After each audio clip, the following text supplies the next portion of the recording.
Bu, suatu fenomena. Ketika ibu baru menyadari kenapa kita menjelang tidur disuruh untuk berwudu.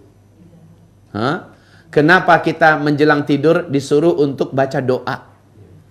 Kenapa? Bisa jawab enggak?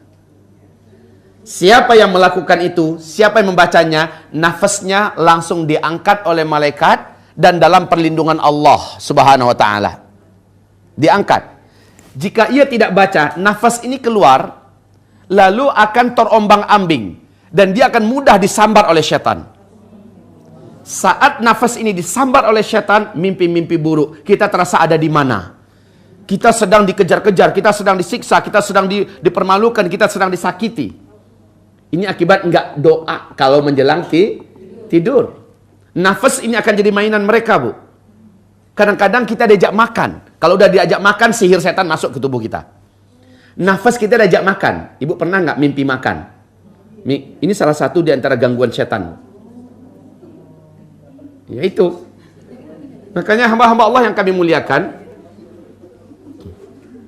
termasuk maaf, ibu, maaf sekali lagi, ibu pernah nggak merasa mimpi bersetubuh dengan orang asing?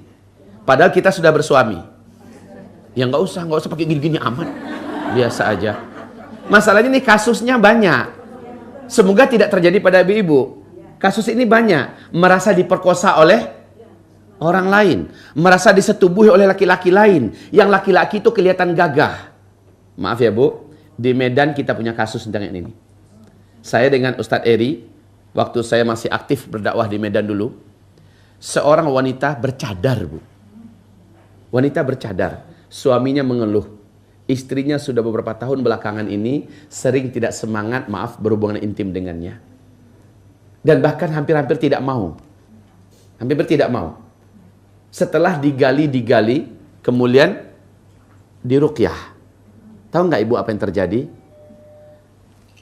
Ternyata di tubuh wanita ini, wanita bercadar ini, bersarang seekor jin jantan, setan jantan yang jatuh cinta kepadanya.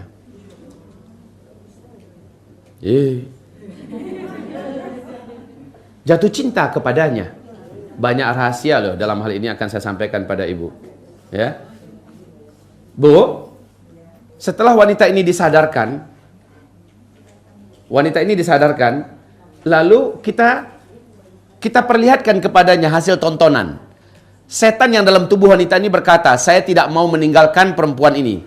Saya sudah menganggapnya istri saya. Kami selalu berhubungan tiap malam. Saya jatuh cinta kepadanya. Omongan setan, omongan wanita ini, yang setannya ngomong, kita tontonkan kepada wanita ini ketika kita sadarkan. Baru dia ngaku, Bu, bahwa tiap malam dia didatangi lelaki tampan yang sangat perkasa, dan dia sangat puas berhubungan intim dengan lelaki itu. Dan itu menjadikan dia tidak berselera lagi dengan suaminya. Dan itu Bu, bukan hanya malam. Kapan dia tertidur, dia didatangi lagi laki-laki itu dan berhubungan intim lagi. Selepas tidur saya pasti capek. Dan dia berkeringat, Bu. Betul-betul dia merasakan seperti apa dia merasakan berhubungan intim nyata. Ini salah satu contoh bahwa wanita ini telah disetubuhi oleh jin, oleh setan. Baru dia ngaku, Bu. Dan wanita ini berkata sambil menangis, dan dia malu pada suaminya, ya. Yang menyebabkan saya tidak bernafsu dengan suami saya, karena suami saya tidak segagah laki-laki itu. Baik secara fisik maupun secara kemampuan seksual. Akhirnya, Bu, disadarkan dan dia menangis dan dia mau tobat. Nah, ini wanitanya mau tobat. Kamu sadar nggak kalau kamu berzina? Kamu sudah bagus bercadar. Kamu sudah bagus memakai pakaian muslimah sempurna. Tapi kamu itu sudah berzina. Dan dia nggak nyadar. Katanya selama ini saya hanya mimpi. Saya menganggap itu hanya mimpi. Ini bahaya kalau nggak berilmu ya. Bahaya nggak berilmu kayak gitu. Nah, Ibu, kasus seperti ini banyak di Malaysia. Di Malaysia sampai diangkat ke acara sampai ke tingkat televisi nasional Malaysia bahwa sangat banyak wanita-wanita yang diperkosa oleh bangsa jin di dalam tidur. Dengan cara datang berupa laki-laki yang ganteng, gagah. Ada juga kadang-kadang caranya begini. Bu, suaminya pergi. Suaminya pergi ke Jakarta umpamanya. Baru saja berangkat, suaminya pulang kembali. Mas, kok nggak jadi pergi? Ada yang berubah. Sepertinya program kepergian saya pending. Maka bersuaminya bersamanya berhari-hari dan bersetubuh seperti normal. Kemudian suaminya sesungguhnya pulang dan minta dilayani. Apa kata istrinya? Kan barusan tadi udah. Kan barusan tadi udah. Suaminya heran. Kapan? Loh, Mas dari mana? Saya dari Jakarta. Saya selama 1 minggu ini di Jakarta. Hah? Gimana mau HP-HPan? Orang tiap hari di sini, bahkan suaminya pun hampir-hampir dikatakan nggak pergi. Saya mau cuti habis, saya mau melepaskan rindu dengan kamu. Waduh, Bu, mesra habis-habisan sehingga istrinya ini sampai nggak nyangka suaminya sekuat ini. Maaf ya Bu ya, maaf ya Bu. Sekali lagi itu adalah makar setan. Nah, pada akhirnya kita kembali kepada kisah ini bahwa sang setan sering menjelma wujud suami kita yang pergi, lalu dia datang. Makanya Bu, mau ML tuh baca doa. Baca doa, insya Allah setannya nggak akan sanggup mendekati kita. Ya, ini asal semangat aja ngandelin. Oke, kembali kepada wanita bercadar tadi. Sekarang dia sudah tobat. Ya, lalu sekarang coba kamu hadirkan kembali wajah pasanganmu dalam mimpi, dalam tidurmu itu. Dia pejam matanya, dia mencoba menghadirkan wajah pasangannya itu. Ustadz, dia sekarang sudah datang. Nah, ini dia sudah datang Ustadz. Lelaki yang biasa saya bersetubuh dengannya. Kita amarkan, kita perintahkan, baca Al-Fatihah berulang-ulang di depan laki-laki itu. Bacakan dengan suara keras. Dia mulai membaca, A'udzubillahi minasyaitonirrajim. Ini dalam rangka kami meyakinkan bahwa laki-laki dalam mimpi itu adalah jin ya, adalah setan. Dan dia tidak percaya karena laki-lakinya ganteng.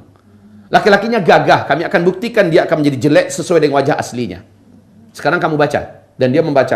Dia baca, Bu. Karena kami biasa mengajarkan bagaimana cara meruqyah diri sendiri. Kami tidak suka meruqyah orang, nggak suka. Kami biasa mengajarkan orang meruqyah diri sendiri. Ibu ini kita suruh baca, Bu. Dia baca. Ustadz, wajahnya jadi jelek. Baca terus. Dia terus baca, makin jelek. Itulah aslinya laki-laki yang selama ini menyetubuhi kamu. Begitu, Bu. Akhirnya baru kami berhadapan lagi dengan makhluk itu. Ya, akhirnya laki-laki itu atau jin itu kami paksa pergi dengan menangis. Dia berkata, selamat tinggal sayang.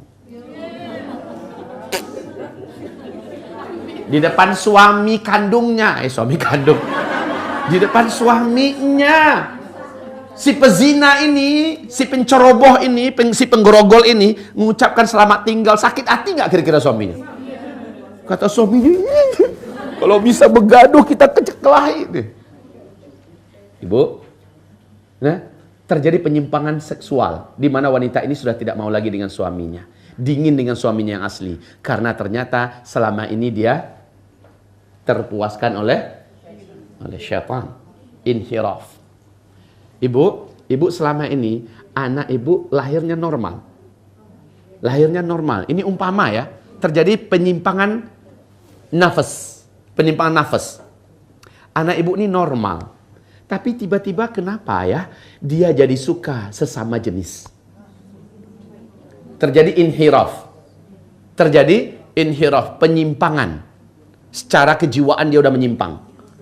Ini udah nggak normal. Segala sesuatu yang berbau tidak normal jelas dari kejahatan syaitan.